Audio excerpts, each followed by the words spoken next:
Hello, this is Mr. Bear. The purpose of this video is to give a little bit of notes on the 1920s and Prohibition and sort of the causes and effects of the Prohibition. There will be a infographic attached that gives more information about the success of Prohibition, and there will also be later this week some documents that discuss Prohibition as a whole that I want my students to analyze. So, all right, let us take a look at the Prohibition of the 1920s, which many historians indicate was a failed social experiment.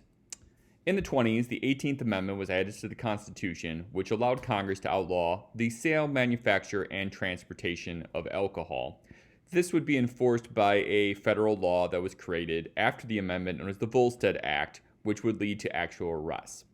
If you look at the amendment very closely, it says outlaw the sale, manufacture, and transportation of alcohol, but it's leaving out a number of important things. One being possession, right? It doesn't say that you can't have alcohol. It also doesn't say purchase, but the sale, manufacture, and transportation of alcohol were banned. But this left a lot of loopholes in the law that would lead to situations where people frequently broke it.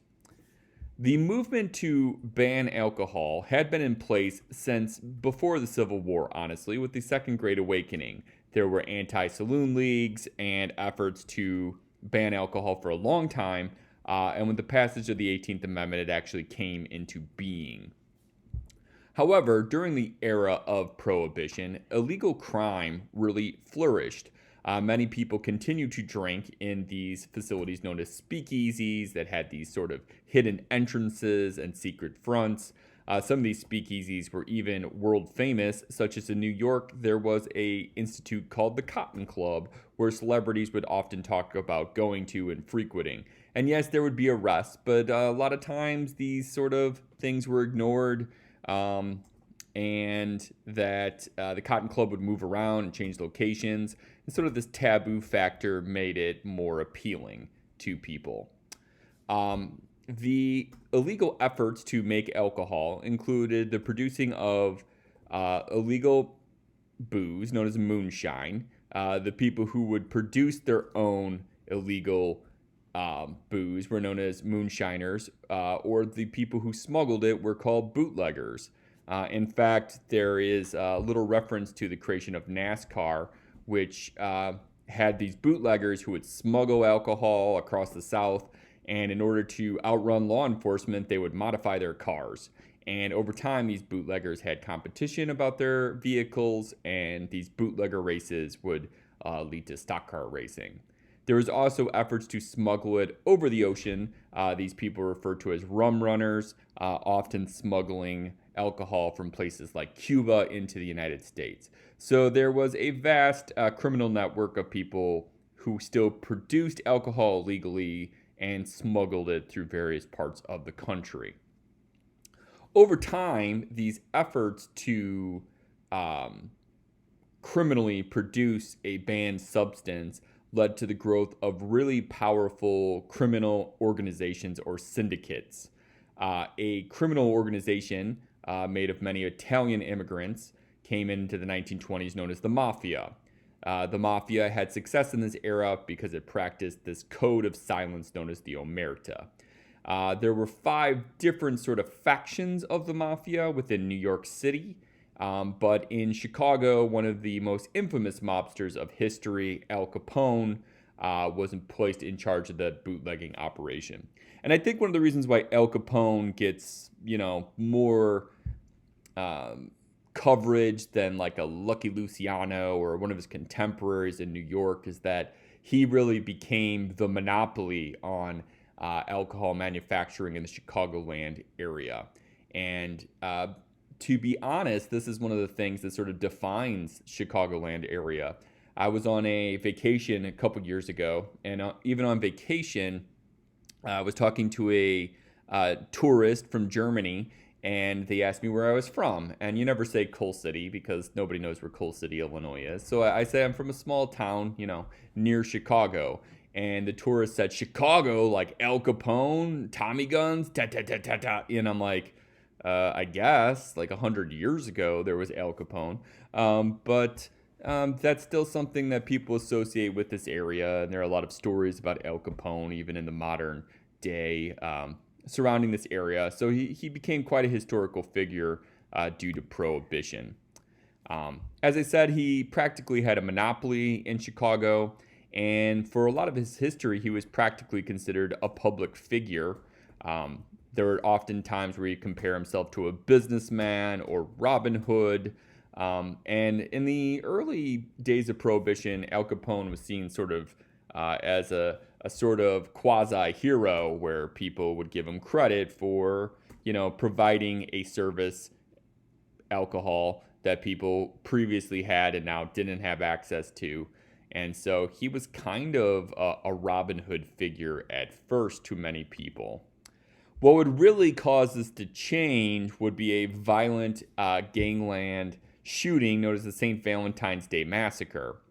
As stated, Capone had a monopoly on alcohol sales within the city of Chicago, and a gang from Milwaukee was attempting to try to get into this market known as the Bugs Moran gang. And Capone had several of his men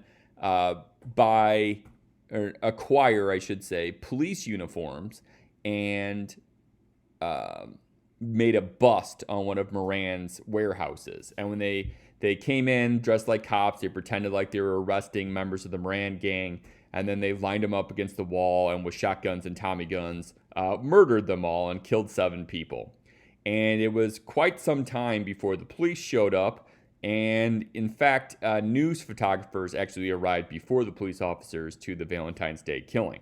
And this started to sit with the residents of Chicago in the wrong way. That Al Capone was a violent man using this to secure his criminal organization.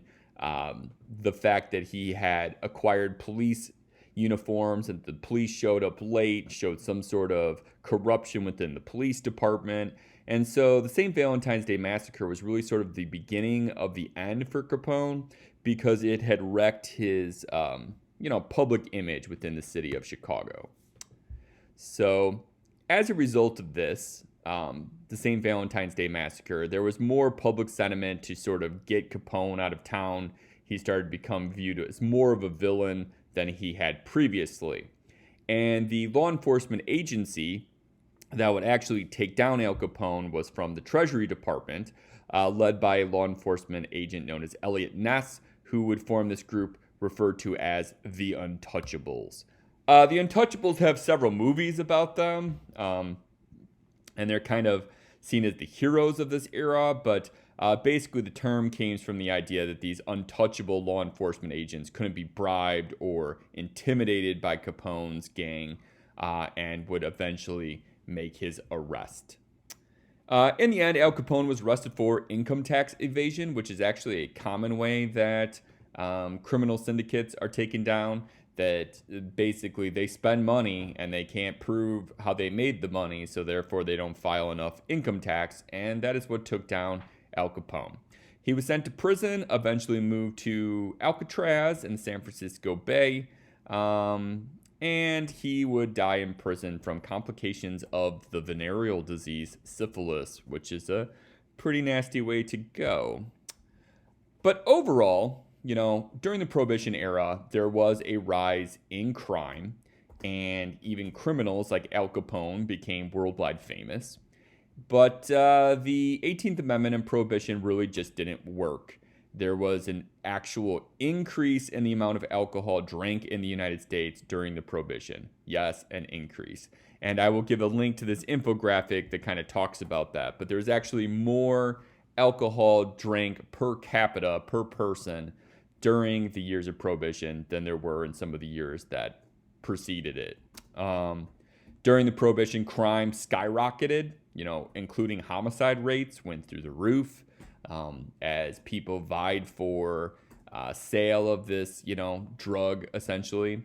There are a number of accidental deaths and poisoning. Moonshine distillers sometimes created the wrong types of alcohol that could be deadly and poisonous, and so a number of people died from that. And so overall, prohibition was eventually reversed by the 21st Amendment.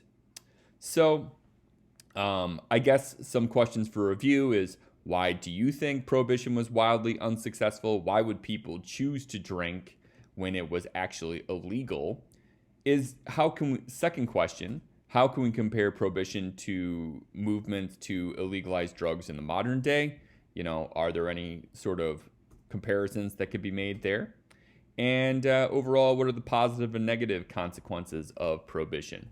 So that's my talk on prohibition. Pretty quick notes for today. Talk to you later.